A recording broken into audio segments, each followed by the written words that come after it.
আসসালামু আলাইকুম প্রিয় শিক্ষার্থী, শাহিন শিক্ষা পরিবার অনলাইন ক্লাসে সবাইকে স্বাগতম। আজকে আমরা বিগত ক্লাসের ধারাবাহিকতায় ভয়েসের সর্বশেষ ক্লাস নিয়ে কথা বলবো।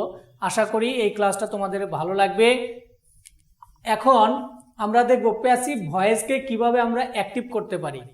তার আগে আমাদের খেয়াল রাখতে হবে, আমরা যে ভয়েস চেঞ্জ করেছি, অ্যাসার্টিভ সেন্টেন্স যখন করেছি তখন কিন্তু তোমাদেরকে আমি 5টা কথা বলেছিলাম কিভাবে অ্যাক্টিভ থেকে প্যাসিভ করতে হয়।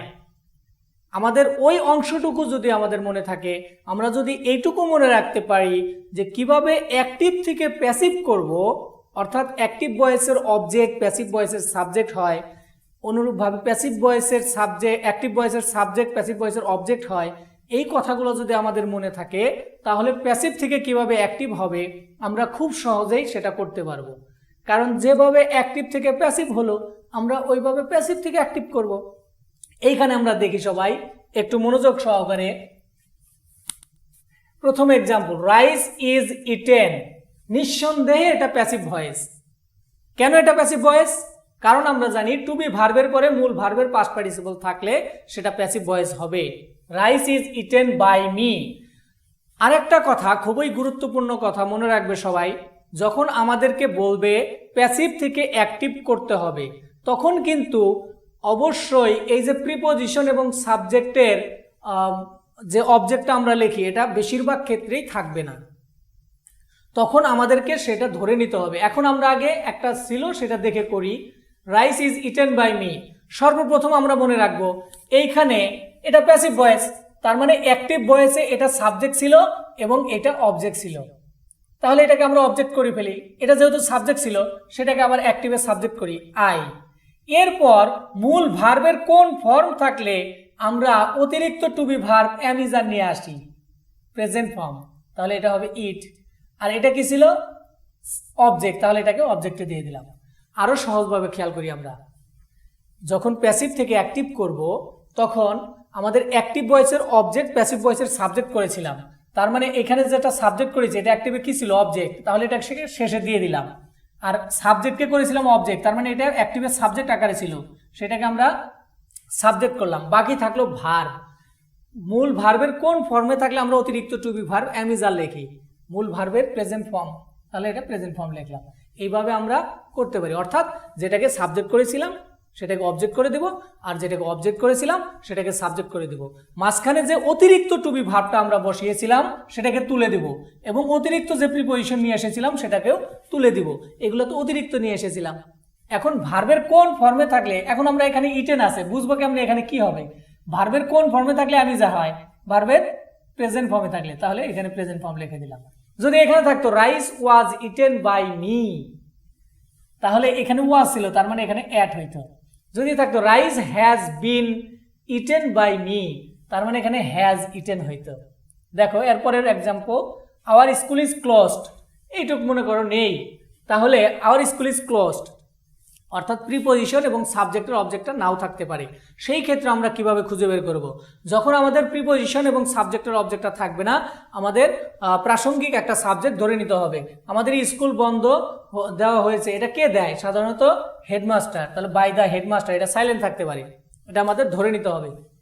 তাহলে দ্য হেডমাস্টার, এখানে যেহেতু এটা অতিরিক্ত তুলে দিলাম, ভার্বের প্রেজেন্ট ফর্ম থাকার কারণে এম ইজ আর আসছিল, ক্লোজেস, এটা অবজেক্ট ছিল, অবজেক্ট করে দিলাম school. Next, the field was ploughed. জমি চাষ করে কারা?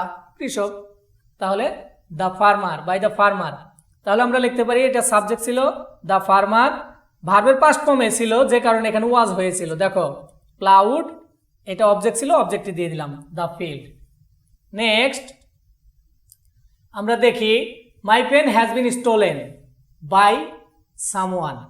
কে চুরি করেছে আমি তো আর জানি না, এই জন্য বললাম বাই সামওয়ান। যখন কোনো কিছু আমরা বুঝতে পারবো না সেই ক্ষেত্রে আমরা সামওয়ান ব্যবহার করব। যেমন এখন যদি বলি যে the book has been written, বই কে লেখে? By the author, by the writer, এরকম আমরা বলতে পারি। ওকে, তাহলে এখানে বাই সামওয়ান আমরা ধরে নিলাম। তাহলে সামওয়ান এখানে অক্সিলারি ভার্ব হিসেবে হ্যাজ ছিল, হ্যাজ এটা অতিরিক্ত ছিল, এটাকে তুলে দিলাম। স্টোলেন এটা অবজেক্ট ছিল, অবজেক্টে পাঠিয়ে দিলাম মাই পেন। দেখো the field was not ploughed, এটা নেগেটিভ আছে।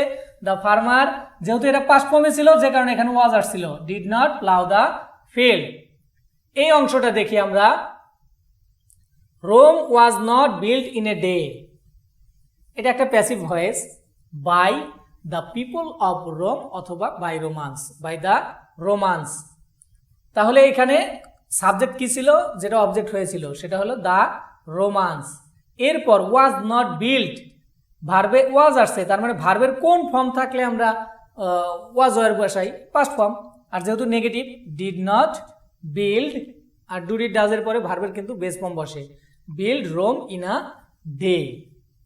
প্যাসিভ থেকে অ্যাক্টিভ খুবই সহজ, জাস্ট মনে রাখতে হবে যেভাবে আমরা প্যাসিভ করেছিলাম সেইভাবে আমরা অ্যাক্টিভ করব। অর্থাৎ অবজেক্টকে সাবজেক্ট করেছিলাম, তাহলে এই সাবজেক্টটাকে আবার অবজেক্টে দিয়ে দিব। আর সাবজেক্টকে অবজেক্ট করেছিলাম, তাহলে সেই অবজেক্টটাকে, প্যাসিভের অবজেক্টটাকে সাবজেক্টে নিয়ে আসবো। আর অতিরিক্ত টু বি ভার্ব বসাইছিলাম, ওটা বাহির থেকে নিয়ে আসছিলাম, ওটাকে সরিয়ে দিব, অতিরিক্ত প্রিপোজিশনটাকে সরিয়ে দিব। আর ভার্ব অনুযায়ী বসাবো যে ভার্বের কোন ফর্ম থাকলে আমরা অতিরিক্ত টু বি ভার্ব কি বসিয়েছিলাম, তাহলে আমরা প্যাসিভ থেকে অ্যাক্টিভ খুব সহজেই করতে পারবো। আর সাবজেক্টটাকে আমাদের যেটা অবজেক্ট হলো সেটাকে খুঁজে বের করতে হবে, প্রাসঙ্গিক সাবজেক্ট খুঁজে বের করতে হবে। তো প্যাসিভ থেকে অ্যাক্টিভ আশা করি সকলেই বুঝতে পেরেছ। আমাদের ভয়েসের ক্লাস এখানেই শেষ। তো ভয়েস চেঞ্জে আমরা যে বিষয়গুলো দেখলাম, পরীক্ষার মধ্যে কিন্তু আমাদের অবশ্যই ভয়েস চেঞ্জ আসবে, সবাই যেন সঠিকভাবে আমরা লিখতে পারি সেই জন্য এটাকে আমাদের বেশি বেশি এক্সারসাইজ করতে হবে। আর যদি কোনো সমস্যা হয় তোমরা অবশ্যই কমেন্ট বক্সে কমেন্ট করবে এবং আমাদের চ্যানেলটি সাবস্ক্রাইব করে রাখবে যাতে আমরা ভিডিও আপলোড করার সাথে সাথে তোমরা পেতে পারো। সবাইকে অসংখ্য ধন্যবাদ, ভালো থাকবে, সুস্থ থাকবে আর নিরাপদে থাকবে। আল্লাহ হাফেজ, আসসালামু আলাইকুম।